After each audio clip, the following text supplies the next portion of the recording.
Hello there, namaste. So this is, I guess, part 3. I don't know how many parts I'm going to end up with, because this is a very slow movie, but it's very interesting. Like, there is a lot going on, like an absolute ton. It is fascinating to go through. It feels like a 4-hour-long movie, so the editing is kind of, it's not very fast-paced, which is honestly something I don't mind, because the story itself is captivating. So, in the end, great film. It's slow, but it does not matter because the story is there. And in the end, all that matters is story. Please wait over there for 5 minutes. This is when they mentioned they had a hit on his passport and he fled. It's a British India 5-3. Yes. Crime of passion. Crime of passion. This is it. So I guess what it is like he viewed it as his last opportunity. He knew he was wanted. And this is where we're at in 30 minutes in the film. Or not. So he's just scoping the joint. Always in a book. Poor books.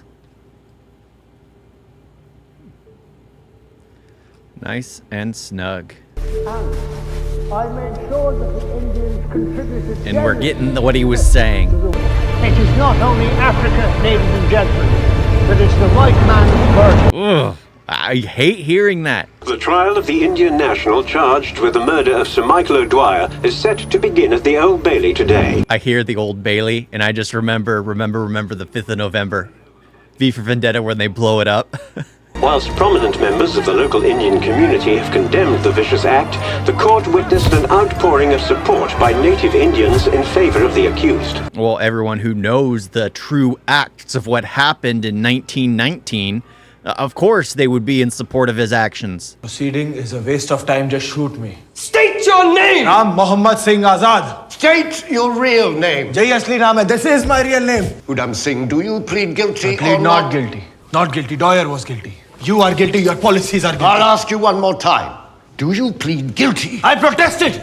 Freedom is my birthright and fighting for freedom is no crime. This man is clearly prone to violence. ऐसा कोई बंदा फिर मिल गया ना मैं फिर नाक तोड़ दूंगा उसकी. Have you possessed a weapon before the one you acquired? Just like, okay, this is a bad comparison, but just like an animal, like a dog, if you are beating them constantly, if they're in a corner and you're approaching them, of course they're gonna snap at you. It's not the dog's fault, it's the people beating the dog. And I guess it doesn't sound right, but it's just like people in themselves are the same. If we get beaten constantly by someone, we will lash out against that person, no matter if they're reaching their hand out in friendship or in anger. It doesn't matter anymore. You have broken all your chances at that point. His actions are completely justified because, well, he had lived under the rule, the tyranny of Britain. So it makes sense. You can't blame him for his actions. He has never seen any other actions except for the other female British protester who he had an acquaintance with. He's only seen the ills. You can't say that he's just a violent person. No, you're accusing him of the acts. Yes, he did commit. Yes, he willingly got himself taken into custody. He willingly worked with everyone. He was a crime of passion. He just wanted to get his revenge. And now they're just poking at him, prodding him. Of course, it is the attorney's job to make him seem violent, to make him seem unhinged, so that way the jury convicts him with the worst kind of sentencing. But it's just like, he of course, the attorney is doing his job. He's doing his job. So I can't really blame the attorney. He knows what he's doing. He knows he's aggravating. He knows he's getting in these punches. We are here to decide on the quantum of sentence based on the crime committed by this man. And under orders of the court, the press would not report on any statements made by the accused. No freedom. The accused is found guilty as charged. The accused would be hanged till death. That was, of course, that there was no justice there. No justice. They didn't want to hear. They were just there for the sentencing. That's all it was, to make it seem legal.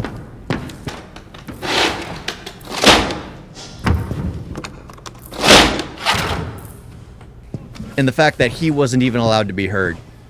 Sorry to report he's refusing all food, sir. Oh, for God's sake. Don't make a martyr. You already have. Gonna drown him. Oh.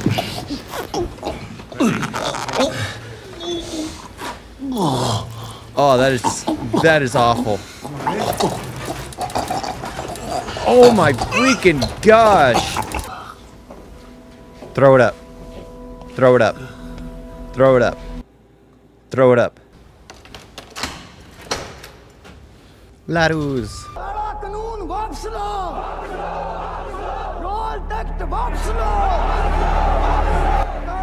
I've been there. I've been there. Yeah, I went to see that. Barricade this entry. Martial law. A protest has been called at Jallianwala Bagh, but it's likely to be peaceful. But it's going to be political, yes? So it's an unlawful gathering, isn't it? Call for General Reginald Dyer. Yes, sir. Gosh. Revolution is a dangerous game. We cannot afford another mutiny. Punishment of itself is not necessarily a deterrent. But if the punishment is such that it creates a fear of punishment, that would be of great practical value. We need to set an example. It's even the worst. He didn't even have to actually give the order. He just gave the instruction and laid back and let it happen. The fact that we're getting what was mentioned at the very beginning at the film at the end. Gosh. This movie's so out of sync, and I love it. मैं नहीं आ रहा जल्द से जल्द से मैं कल सो रहा हूँ.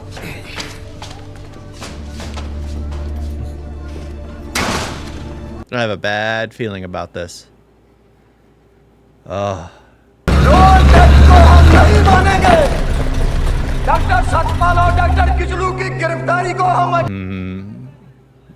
Peacefully meeting. No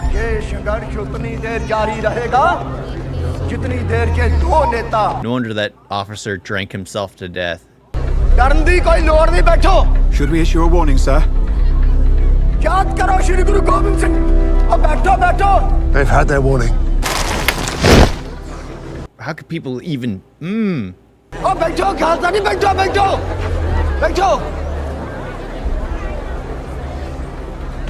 Fire! Oh my... This is just... The only weapons that would be there would be the Sikhs that have like a blade or a spear. That would be it. No firearms. Oh my freaking gosh. This is just... Oh. And the fact that this happened like right outside the Golden Temple. I was there. I saw the Golden Temple. I was able to walk around it and just see it. It's beautiful. But this kind of stuff happening out... Oh, just... Oh, this is just disgusting. This is so disgusting. आपको वो सब के बारे में पता नहीं होगा. It is just a footnote in your history. Oh, freak. That's the worst timing for me. I mean, oh, okay. Literally, he goes off with saying that, and then one of my neighbors is firing a firearm into the air. Literally. Shooting his gun into the air. And it's like right after that scene. But that's true. I mean, it would be nothing but a footnote. It would be unimportant. Absolutely unimportant. Like that's the thing. Like, what was it? The U.S. was all gung-ho about war. Like, we're great. We're strong. We're powerful. What happened after World War II when film was such a common occurrence, when there were actually newsreels of people on the battlefield taking photographs and getting video of war footage? What happened? Well, America lost its taste for war. It became disgusted by it because it saw what it actually did. Yeah, that's just the way it is. Sure, America hasn't stopped trying to police the world for some reason, but it's one of those things that it's like the victors get to tell the story, and most people don't see what actually happens. They just hear the person's story as they were there, and the ones who end up drinking themselves to death because they have regrets, well, they just couldn't handle what needed to be done. It's But you weren't even there when the firing started. So what did you see? I was late.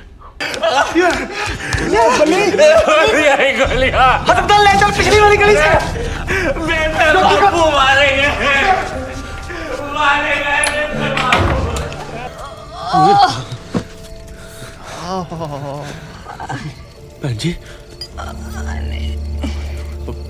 पानी पानी Bunny. पानी जी पानी पानी ले पानी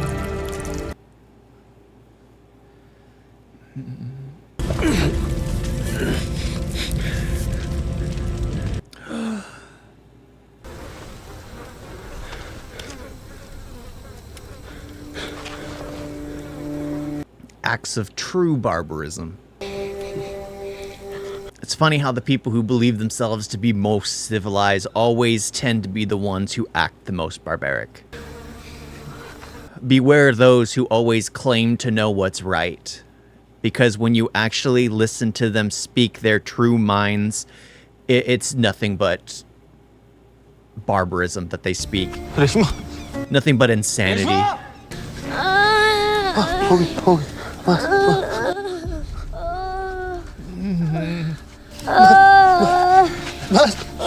At the top. It has to be done at the top. You have to cut off the blood.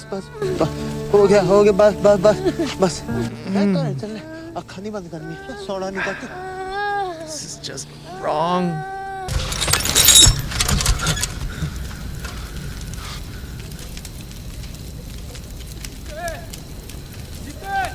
Hundreds of rounds.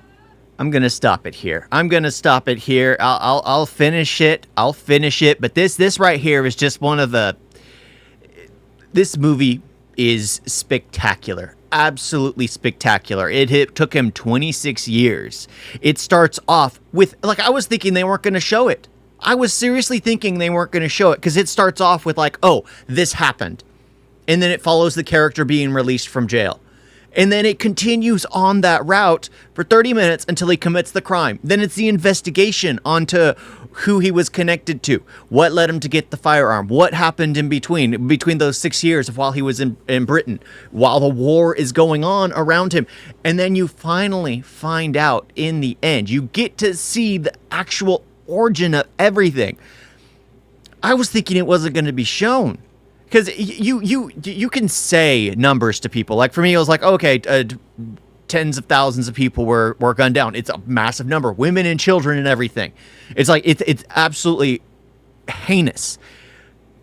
But then you see it, and it's just so much worse. So much worse to see it, because that's the thing. That's the thing. When someone tells you something, you can kind of understand it, but when you see something, it is far different.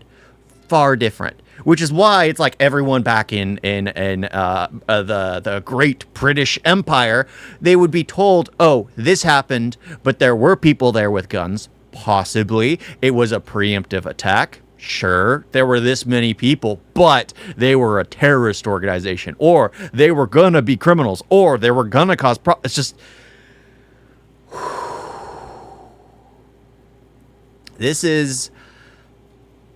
This is a strong, dark, well done film. Well done. I gotta say, it's just.